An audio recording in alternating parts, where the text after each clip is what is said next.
Hello, good afternoon, everyone. Hopefully we are live and you can all start filtering in. I will start by saying thank you to everyone that's here, starting with our lovely panelists who will be introducing themselves shortly. And thanks to every one of you. If you've been on one of our webinars before, then welcome back. If it's your first one, then welcome. We're really pleased to have you here. And we're just about to launch into our discussion about adapting for change and how leaders in social care can build resilience in their teams and prepare for some quite significant changes that we'll have going forward. So we want to get to that discussion as quickly as possible. So I will rattle off through some housekeeping. First thing to say, as always, is that we want these sessions to be as interactive as possible. We want to hear from you in the audience as much as possible. Please make free use of the chat. Come on in, the water's lovely. And there's also a dedicated section for questions. I will try and field questions to our panel, not just at the end. We'll have some dedicated time for questions at the end, but also throughout as we're getting going. So it just remains for me to say that the views expressed by the panel are their own exclusively. That's my little legal qualifier. And we're going to run to sort of 50 minutes. And then if you would like to hear a little bit more about what we do here at Sona, we happily have Richard is our head of product. So he is the expert in that arena. So we're going to do like a quick 10-minute run through. If you got to hop to another meeting, or you've already been on a webinar where you've seen that, then there's no offense taken. You can just hop right off and get on with your day. And finally, this is all recorded and it will be uploaded to our YouTube and sent around to everyone via email. So if for any reason you can't attend the whole thing and need to hop off or want to share it with someone, the rest of it, like you, Adele, you'll be able to catch up on demand later on. That will be up within the next 24 hours. So that's my part over with, and I will now hand it over to our panel to introduce themselves, starting with Lucy. Hi, thanks, Eamon. So I'm Lucy Buxton. I'm the owner of LJB Coach Consultancy. I've been in social care for over 32 years. I'm a nurse. I'm also a coach, a trainer of NLP and a trainer of hypnotherapy. And I work with individuals and providers in social care to help them achieve their goals.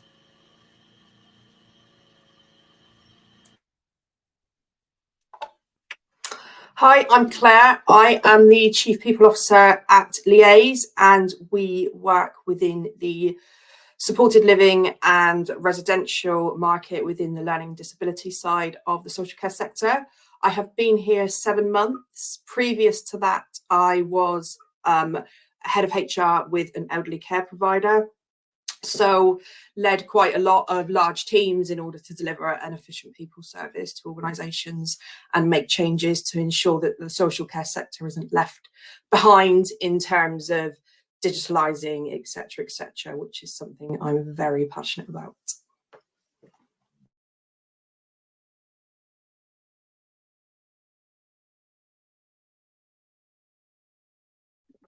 I'm not sure we can anyone else hear Richard?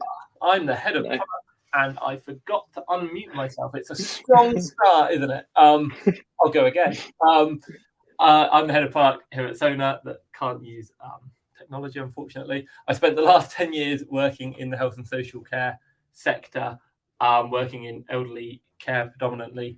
Some of that time was spent in the home, sort of providing care. The latter 5 years or so was spent implementing tech systems, so finding out what good tech in the market was, and then implementing it and rolling it out across sort of 2,000 employees. In doing that, one thing led to another, and now I'm here at Sona helping hopefully lots of care organisations with large amounts of their tech needs. Fantastic, thanks everyone. Let's hop straight into our first question to kick us off. I'm going to ask, what do you think are the most important qualities leaders need when they need to support their teams through big periods of organizational change, or maybe more on uncertain times. And perhaps Claire, you might want to kick us off with an answer to that one. Yeah, I mean, I think it's all about people and team, isn't it? And it's about bringing people on the journey with you. It's not necessarily about people feeling like you're doing things to them. It's about getting their buy-in into the journey that you're going on, and ensuring that they have the tools and support that they need in order to be able to deliver, whether or not that's a support worker in home, or whether or not, you know, that's a HR person or a finance person. It's all about ensuring that they feel appreciated and valued in their jobs, and are given the right skills in order to ensure an effective sort of delivery, so that they get the satisfaction they need, rather than just seeing the workplace as something that they dread getting up for on a Monday morning. Cool. I think building on that as well as Anne, I think it's super important to cheerlead. Like there's one thing change that you're implementing in the business, and you need to make sure everything that Claire said, you give the people the right tools and they're involved in that process in some degree. But the flip side is, even if it's something like the CQC change is something outside of your control, as a leader, you need to cheerlead. It needs to be presented to the teams in a positive light. If you're sat there going, oh, this is happening and this is what we've got to do, that's not how to motivate and inspire your teams through change. It's there's good news, right? There's always good. There's always a reason, and I think that's really important to come across from leadership. I think I would add into that. It's about the leadership's ability to understand themselves and how they function. And one of the key things that to be able to implement any kind of change is to be able to communicate effectively. So that's about how you get your message across so that it's understood, so that you can get buy-in, like Claire said. But that's also about your ability as a leader and your willingness to take feedback, and just that feedback just being that, not even seeing that it's criticism or anything in a negative perspective. Feedback is just feedback. So it's about being able to actively listen and to be able to communicate effectively. And that's also about learning that lots of people communicate in different ways. So you have to understand your team to be able to communicate your message, whatever it is you are trying to do, implement effectively to everybody, so that they can understand it from their way of understanding.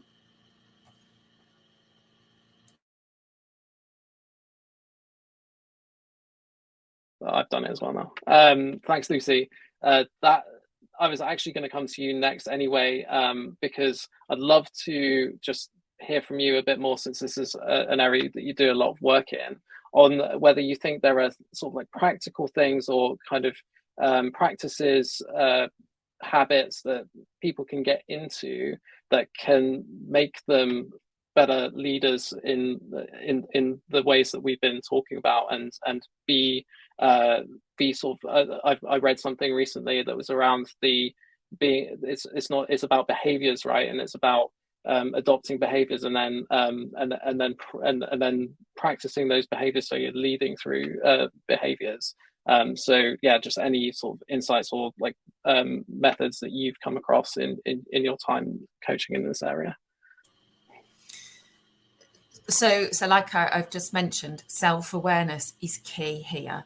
It's really about understanding who you are, and something that I talk about often is that as we go through life, things happen to us, and we learn ways of dealing with situations, and those learnings become almost like a map for us to navigate the world. And it's about understanding that the map that you are navigating the world with today might be a map that you learnt 30 or 40 years ago. So it might not actually be appropriate for where you are today. And that's where self-awareness is key, because it might be that, you know, you might be really sensitive to the way that somebody gives you feedback, but that could be something you learned from 30 years ago and not something that's relevant today, but actually it would impact your work. So I would say you need to be present, really consciously aware of what you do, what you say, what you feel, and what you think, because not everything we think is true. It's important that we honour our own feelings and that they have a purpose. It's also understanding how we as individuals function. And it might be that, say, I'm quite a visual person, but it may be that you might have somebody that's quite a thinker on your team, and that they might process information differently to you. So it really is that self-awareness, understanding who you are, what your abilities are, what your strengths are, where you need to grow, and literally just taking that feedback as feedback and reflecting on it. And if you can't do that individually on your own, then it's about actually looking to others to support you with that. And that's where things like, 360-degree feedback surveys are really good, because how you see yourself, I can guarantee you that is not how everybody else will see you. And strangely, I can't do the maths because obviously I don't know how many people are on the webinar, but say if I was to take the three of us, the four of us that present and see, look, I told you maths weren't my strong point. There's actually not four people here in effect.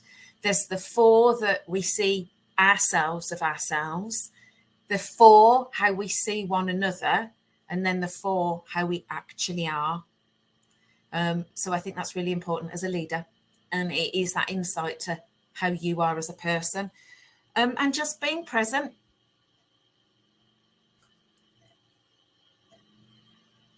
Thank you, Claire, Richard. Any additions in terms of thinking about, like, perhaps for you both as managers, like where you might like support teams through and managers that are working with you with developing skills for sort of like building resilience and leading through change? I just think it's going back to what Lucy said, and just being about incredibly self-aware of the impact that you have on others and how your style translates, and also not being scared to adapt your style to each individual member of your team.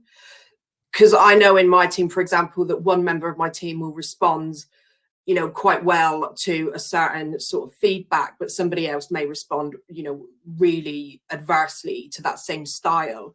And it's about taking the time to understand how to get the best out of people and how you communicate in order to sort of ensure that they are feeling valued and that they feel really sort of empowered, and then they don't sort of tie themselves up in knots worried about your reaction as a leader. Because it's to get the best out of people, it's important that they have that safe space and that you are approachable and that people will come to you and tell you your problems, and also opening the floor up to suggestions and not thinking that every single idea you have is the right one, and changing yourself if people come up with genuine ideas that are better than yours, and not letting your ego get in the way of what could be genuinely great ideas that you haven't even considered. Exactly that. And just to add, I think it's at all stages of a change process, right? Is listening, is being open, is like eventually an idea, a decision gets made, something's being implemented, something's happening, a change is happening. That doesn't mean you stop listening and you press ahead with that thing. At each stage, it can be at each training for something, or at each session, what anybody in the room has to say could still be, well, everything's important, right? But it could be that thing that changes how you look at something. So it's being open to listening, and it doesn't mean you pivot on the idea, like this might be happening, but there's still valuable insights to be gained at all stages of the change process. Just out of interest, for the panel, but also let us know in the group chat if this is something that you do. Do any of you do like personality quizzes, or like ask your teams to fill out personality quizzes, like 16 personalities? I'm a consort. I can't remember what the letters are for that, but I know that's something that particularly is some new managers might ask their teams to do. So that they kind of get a feel for the people that they're working with, to the points that you've all kind of made. So Eamon, that's something that I do regularly, and obviously we know that there's lots of different types of tools out there that we can use, but for every single client that I work with, they have a questionnaire to fill out straight away.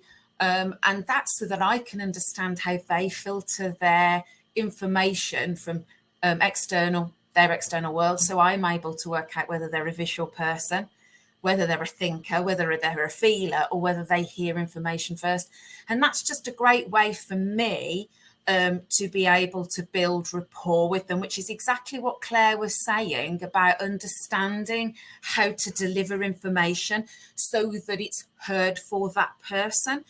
So it might be for me that actually it's important for me to be able to see something, so I'm a visual, so I need somebody to show me. So if we understand this around our teams, then actually we can communicate messages far more effective so that they can understand it in their model of the world. I mean, I've just noticed Blythe's just mentioned one about the colours, whether you're a red or green or a yellow. I mean, there's other different things about looking at people's values levels. There's lots of tools out there, and they're certainly worth considering. But obviously people are fluid and flexible, and we don't always necessarily, you know, end up in one colour. Say, for example, it might be days that I'm a bit of a red person, but days when maybe I'm a little bit of a green or a yellow.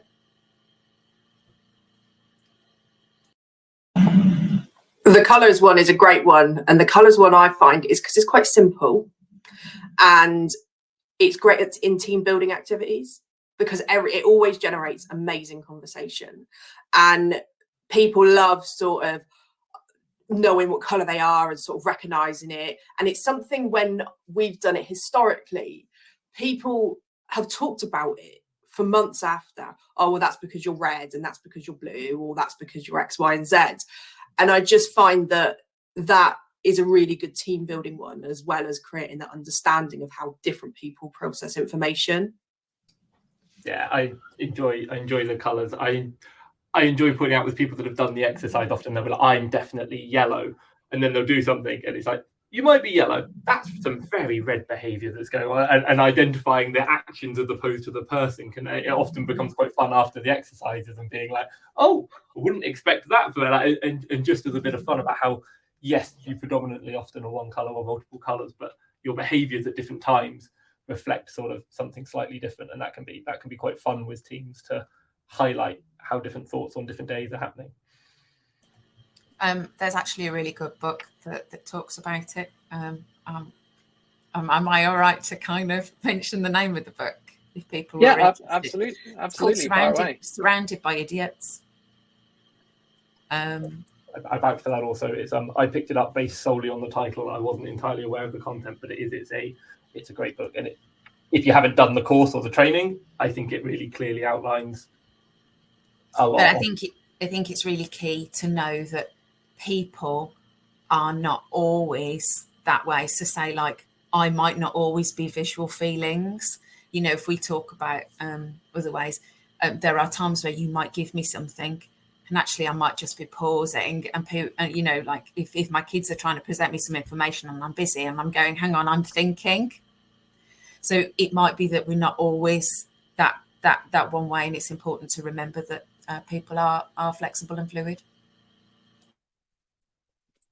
Thanks everyone, and I've dropped the link to the book in the chat, and thank you, Blythe, who's shared a link for some more detail around the colours process for anyone that's interested in looking at that. So I'm going to sort of move us on into a slightly different area. We've talked about sort of like the interpersonal relationships and understanding how people interact and how they like to receive information. Claire, I'm going to start off with you on this one because you've been involved in quite a few big change projects. So just love to hear from you in terms of like how you think about approaching those, and what advice you'd give to someone that's about to embark on something similar in the not too distant future. The key is in the plan, and it's about having a really tangible plan. And I think, well, the way I approach it is having a high level plan first, as in you sit down with one or two other people, you plot it out at a very high level, and you then do very top level plans. and then you pad it out with detail. And at that stage, then share it with the team, who can then add that sort of, detailing around it about things that you may not have considered. I think everybody learns in major change initiatives whereby you make mistakes when you do it the first time. And it's about not repeating that same mistake over and over. And I think people don't like doing written plans. I'm a very red person. So I just like getting on with things, and that's it, and getting it done and delivered. And I have felt out of that before, because you do then miss things and you forget things. So as much as it will frustrate me, and because it slows things down, and I don't like to slow things down, getting that high level plan, getting everybody bought into it, and getting as much detail as you can. So you could end up with, project plans that are hundreds and hundreds of lines long, but actually it means that you're not going to miss anything. And when you're delivering something quite fundamental to a business, especially if it's to do with staff or people we support or residents, it's important that that hits in the right way. And if anything is wrong, or if anything fundamentally goes wrong, people lose faith in the product that you're trying to introduce.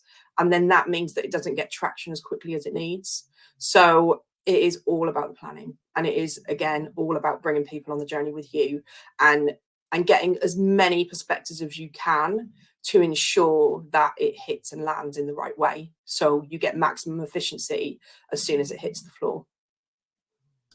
And review that plan. Yes. Everything Claire said, and then I've seen it before where I've got my project plan and it's ended up at 400 lines and I'm implementing it, and then at line 74 we've missed something and gone, well, this is our plan, so we press ahead, and that's never a recipe for success. It's being able to hold your hands up, whoever you are in the process, whichever stakeholder you are, and say, yep, that needs to change, that needs to go, we may be partway through, or we may be at this stage, but here's something that was missed, or here's something that has fundamentally changed, and the plan can adjust. And some kind of version control, again, different stakeholders, different accountabilities, you often need to see where and why things changed, but don't let worry about tracking that stop you from adjusting the plan as you go through that process, because often these big changes, I'm interested in Claire's opinion here, but they don't take a week or a month, they can take the best part of a year or longer, and things change in that time, and you need to recognize that on the process. I think the other thing that's important about this, and again, it's the people element, and I'll always bang on about the people element. It's about understanding that you've got some people that are bigger picture, and then other people that are the detail, and that they really need the detail. So for me, I'm bigger picture, then I'm detail. And it might be that I then need more detail.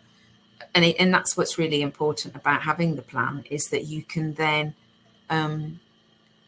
it helps that buy-in process. It's able to present the information to the individuals in a way that makes sense for them.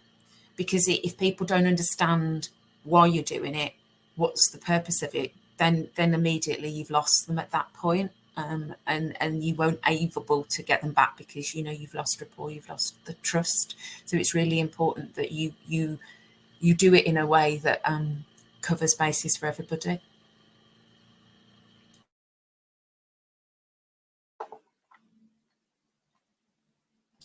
Just out of interest, Claire, do you think there's a particular part of that plan that is the most likely bit to get overlooked? Is there something that's a particular pitfall when it comes to thinking about the process of change? I appreciate I put you on the spot there. Oh, no, that's fine. It's all about the impact of the people that are going to be using it. So we are obviously in our company, we're just about to embark on the major change in terms of the way we manage staff and the way that our T&A system, and it's an incredible change.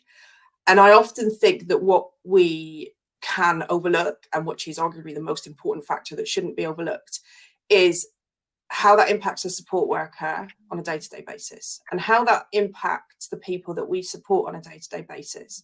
Because if the support worker comes into work and they can't clock in, or they can't book their annual leave, or they can't view their pay, or they can't view their rotas, or any of that sort of stuff, that can have a direct impact on how they then deliver care to those people that we support. So getting the buy-in, it's all very well getting the buy-in from your corporate teams, you know, your HR, your finances, the people that process the background data, but going out and road showing the product and getting the buy-in from that team of people on the floor and ensuring they are comfortable when you are implementing anything is the key thing for success of anything.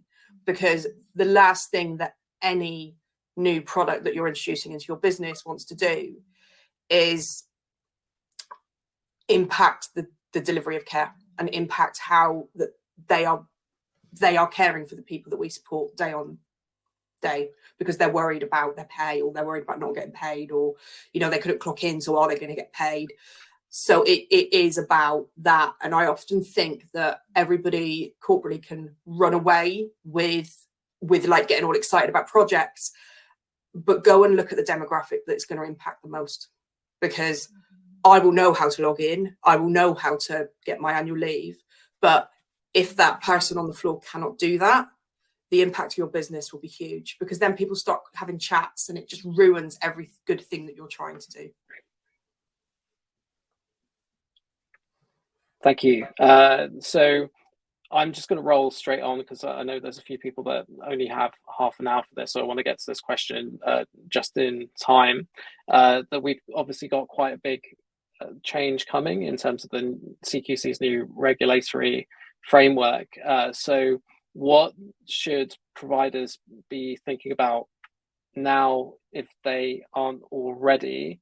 And what also needs to what should the like, and what does like an implementation plan have to have in it to be successful once we have more detail? And it was, I know it's remarks when we were just chatting, getting ready to start this, that maybe the CQC might need an implementation plan as well. But that I guess that's the theme here, is that given the uncertainty, how do you think about breaking up that process of communicating and then moving to action, especially with a larger team? I'm happy for someone to volunteer to go first on that one.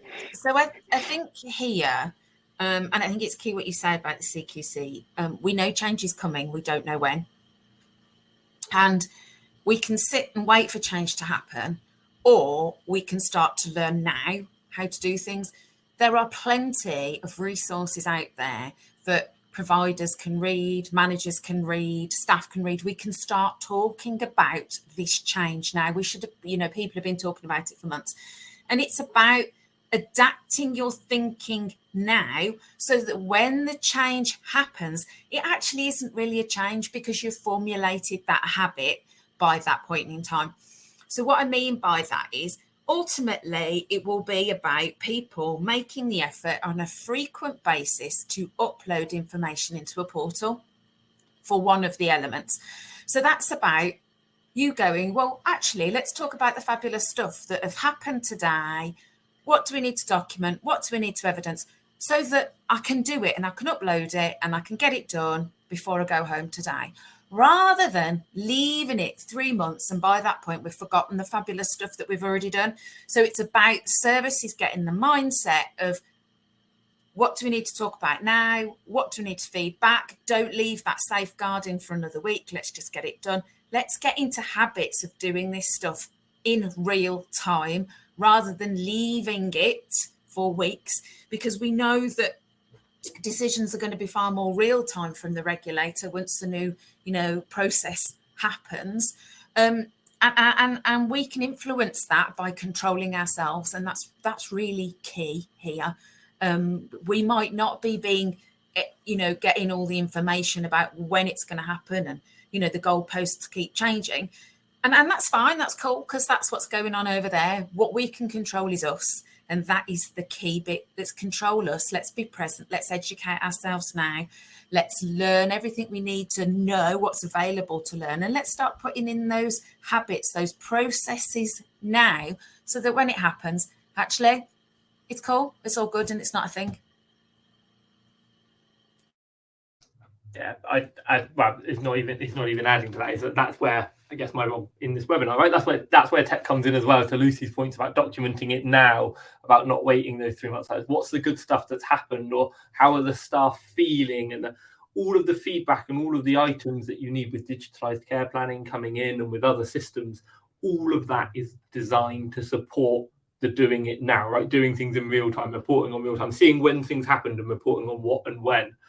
And the tech will enable good use of tech in lots of areas in this way will mean exactly as Lucy says, if you adopt those habits and if you adopt the tools to support you on those habits, that when this change comes, evidencing the care that's provided and evidencing the feedback and all of that, it's all there, it's all captured in real time. And then how you show that to CQC, what they come and what they look at, it becomes much easier to deal with because you have this volume of real-time information, and then it's just deciding which bits need to be seen and shared, as opposed to going, oh yeah, I need to dig up my paper notes from this staff meeting, or I need to dig this up from 3 months ago and I don't have anything more recent.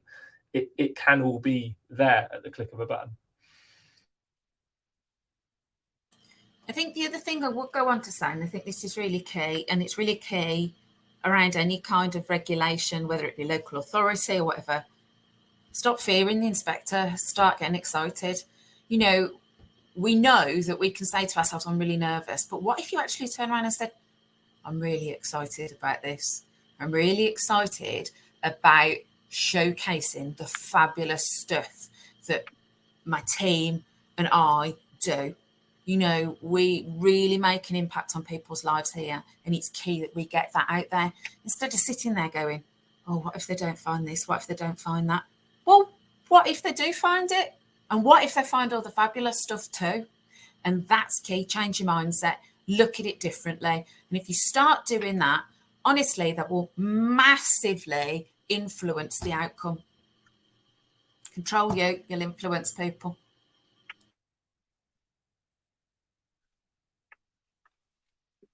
That's a really, really lovely point to kind of put an exclamation mark on that segment. Thank you.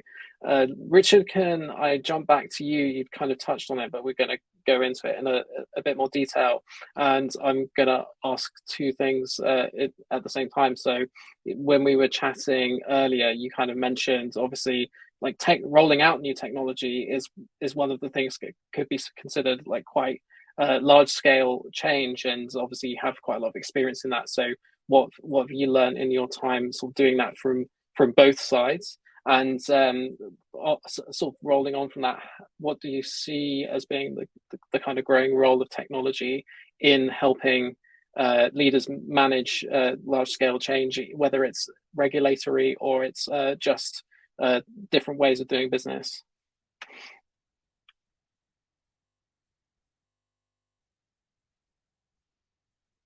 Sorry, I was about to launch in, realised I was on mute, and then lost my mouse. But we're all okay. I'm going to take a leaf out of Lucy's book here, and I think from like how you implement change, it all comes from communication. As the answer to your first question, like the biggest thing, and like arguably one of my biggest failings, we communicated a big change, new software when I was in the care, and I was like, actually, do you know what? I'm going to come down from the ivory tower out of head office, and I helped the trainers. They had a team of trainers to launch this new tech, and I was like, I can launch one of the homes. Like, sure, why not? In the training room, 30 carers sat there. We're launching with iPads. It was some digital learning platform, and 5 people put their hands up at the beginning as I started talking. I was like, go on. They're like, yeah, sorry, why are we here? I was like, oh, okay. That puts you slightly on the back foot when you're sort of part way through. Like, and they'd been asked to come in on the day off. They'd been asked, they had a training session, and there was the communication missing. And at that, I'd lost half the room before you'd begun. They didn't know why they were meant to be. My aim was to arrive in a room full of people that were really excited that they had to stop turning up to lots of training sessions because they were going to start being able to do e-learning and lots of things like that, and this was going to make their life easier. There was lots of benefits, there was lots of positives, and no one in the room knew why they'd been dragged in on their day off. And there was a piece from at the office to communicate to the care homes. Something had been lost, to Claire's point as well earlier, right? Then getting it all the way down the chain to everybody that was there. Why were they there? What's the importance of it? People need to know that change is coming. People need to feel included. You don't feel included when you've been dragged in to talk about it. So the most important part, I feel, of any tech rollout is not the tech, it's the communicating what's coming, when's it coming. It's ahead of time, right? There's momentum, you build up, then this thing comes, everyone's excited, everyone learns how to use it. And again, to Claire's point, anything, it can be a new way to clock in and out, a new way of scheduling stuff. It doesn't feel like it's going to have a huge impact. It's just getting more data. But the people that are doing it, it's got a huge impact on them. And they need to come on that journey for you. And then to answer the second part of your question, what role can tech actually have in helping with the rollout? Tech can be a great tool to communicate. So if you have technology in the business already, if you have ways of broadcasting messages to your staff or emails or whatever it may be, that can be a really useful tool, but it should never be the only tool. And here is the tech provider, and I'm like, print out a poster and stick it up in the staff room. I can't stress enough that uptake of anything technological is rarely 100%.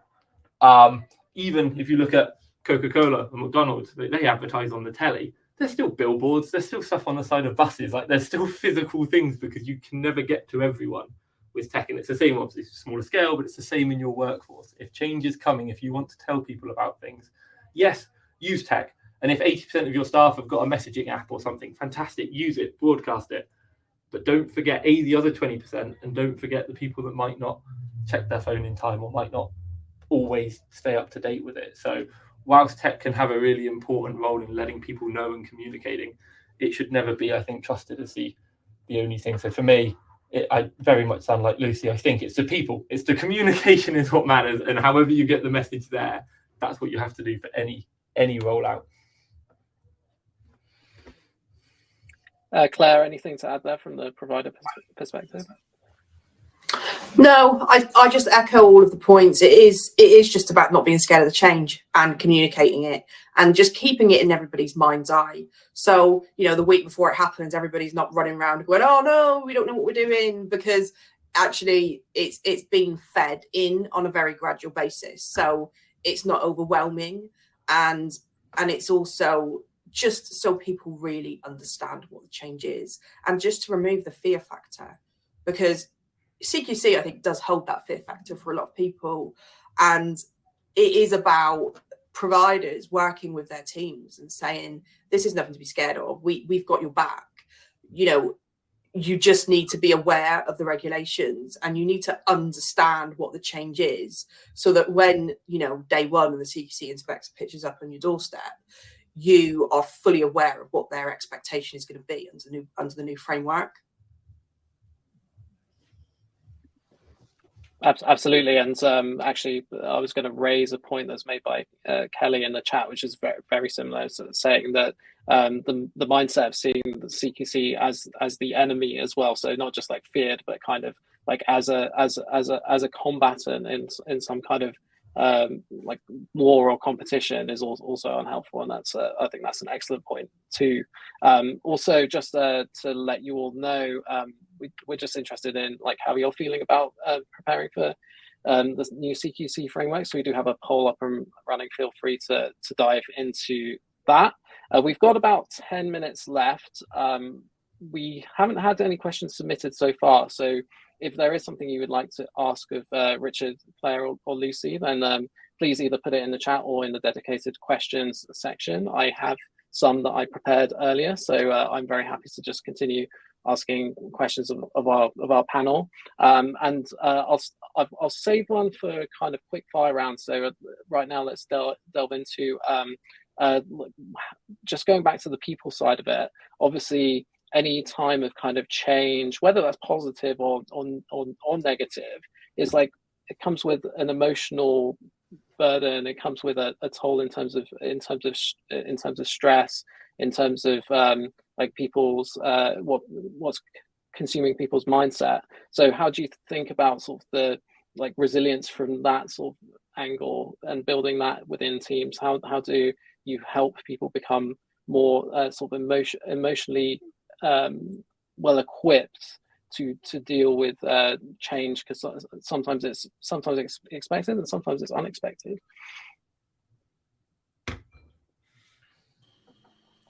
I think that the key here is to really acknowledge that our emotions have a purpose, And you know, they're a bit like visitors, really. You have to let them come, eat cake, drink tea. And when they've eaten the cake and they've drunk the tea and they've served the purpose, the idea is that you let them go.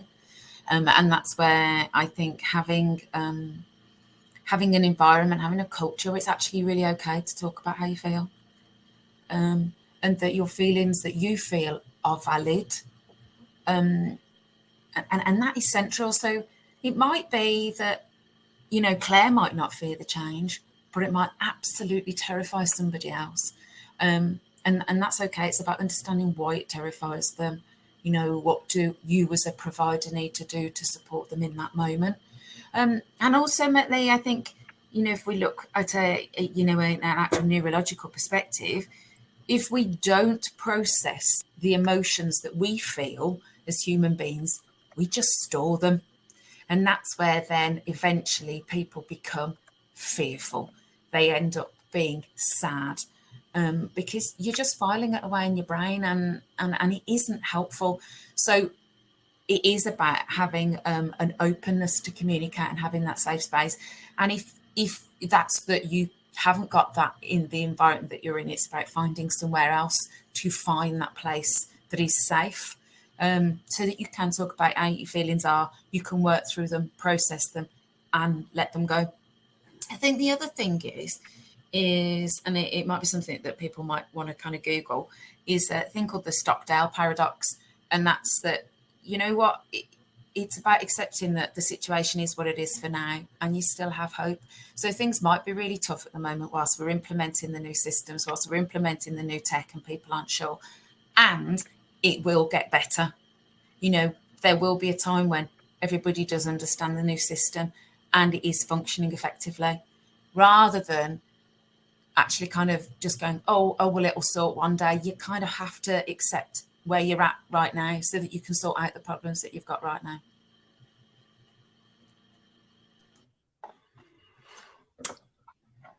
I think it's about everybody. I think everybody needs that safe space as well to sort of unload. And it doesn't matter who you are, everybody needs to unload. So, for example, in my team, if one of my team need to unload and it's not work related, you know, it's not directly impacts what they're doing, they just want to rant, or they just want to have a bit of a cry, or whatever. And it's about giving people the space to do that, and then walking away out of that room. And, you know, if they want to draw a line under it, it's done.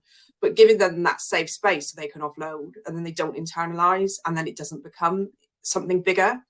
And also allowing them the space to be able to do that without having any judgment at all, or you imposing your views on them about, oh, you know. And one I hear a lot, not so much in this day and age, but when historically, is, oh, I can't believe they're stressed. They don't know what stress looks like. And it's about understanding that stress manifests itself in different ways. And what might stress me out completely, somebody else could just take it completely in their stride. And it's about understanding that you, just because you don't feel stressed and you're not scared, it doesn't mean that, you know, everybody is not stressed and everybody else isn't scared. And it is allowing people that safe space without judgment, just to air their views and also sort of offload, and only giving your opinion in that circumstance if it's asked for. Yeah, and with Claire saying, it's like giving someone a space to vent potentially, and specifically when change is coming, letting people know that it's okay to vent, and they're almost going to, like, again, the change curve. So Kubler-Ross illustrated, like, back in the 60s, admittedly about grieving, but now it's often used when we talk about implementing things. And it's like you're going to feel potentially like this is the outline that most people will go, and everyone's different, everyone handles things differently, but it's okay to think something's rubbish, or to think this is really rubbish. Like, it's okay to need to vent and have that space. So it's making the space, but it's also, I've found, implementing product, being really open and be like, yep, this is going to be a tough 6 months. And it's okay that it's a tough 6 months, and it's okay for you to feel whatever it is that you feel in that period of time, as opposed to being like, oh, you feel rubbish, that's fine, you can come here. That's half the battle. But it's almost, if you can preempt that and be like, hey, I know that this is happening, this is going to therefore look like this, come to me whenever you are here. And hey, when we laugh when we're out through the other side, like, it's trying to prepare people for the journey that they're going to go on, in whatever way you want to look at that. Thanks, everyone. We've now had a couple of questions, so we've got 5 minutes to delve into these. I think one might possibly have a slightly longer answer than the other, so I'll take them in that order. So Imran has asked what you think about organizations, in parentheses, coaching staff regarding responses to a CQC visit.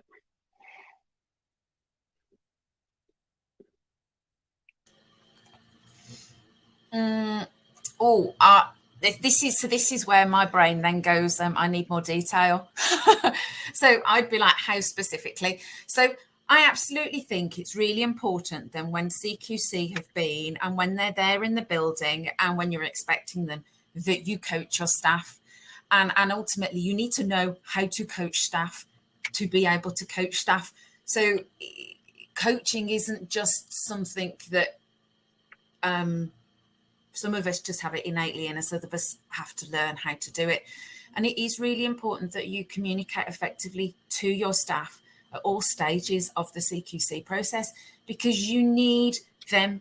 They're part of it. They are it. They have to be on board with it. They have to understand. And actually, you know what? If the report comes out less than favourably, well, it's feedback. And it's feedback that you as a team need to take forward so that you can improve. You know, I get Google reviews and that's feedback. And it might be that I reflect on that and think, well, actually, how can I improve it for the next time? It's no different. It's absolutely no different. It's no different to somebody viewing your house when you're trying to sell it and the person viewing it giving you feedback. It's about accepting the feedback, talking about it. What can we do differently? How can we look at this differently? What are our options? What are the way forward? Right, this is what we're going to do. And absolutely getting your staff on board with that, rather than how I have seen over the years, you know, that blame kind of approach and culture. Well, when we point the finger of blame, there's always 3 pointing back.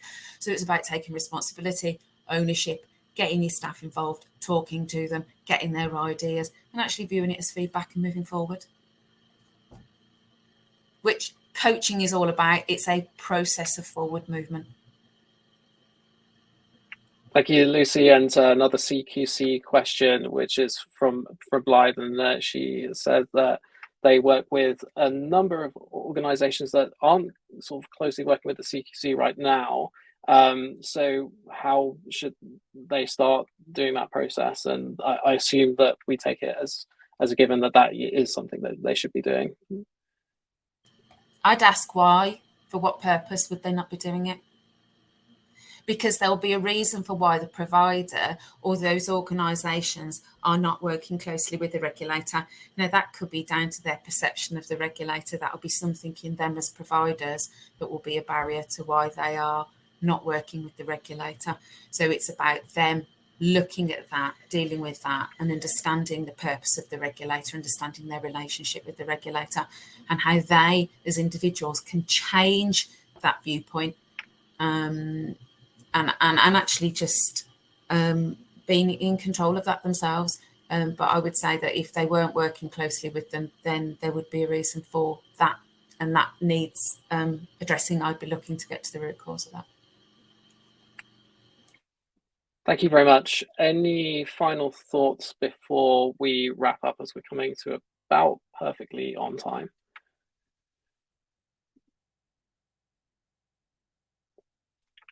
We've just agreed that we solved it. That's fantastic. So we're just going to have a quick transition here while Richard fires up a quick presentation for us.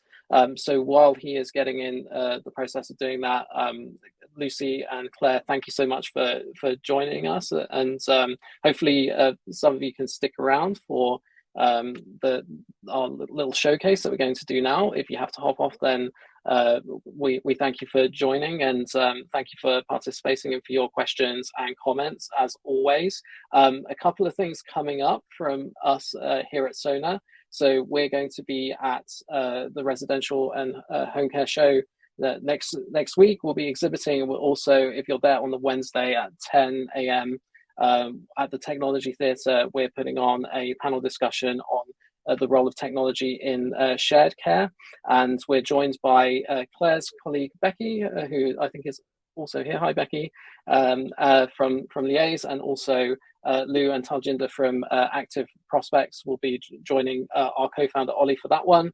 And the next webinar in our series is going to be on digital skills, and that's exactly a month to the day. So 1 p.m. Wednesday, the 17th of May, I believe, off the top of my my head. And with that, Claire and Lucy, if you wouldn't mind hopping off, and thank you once again. And see and speak to you all soon. Thank you. Thanks. Bye, everyone.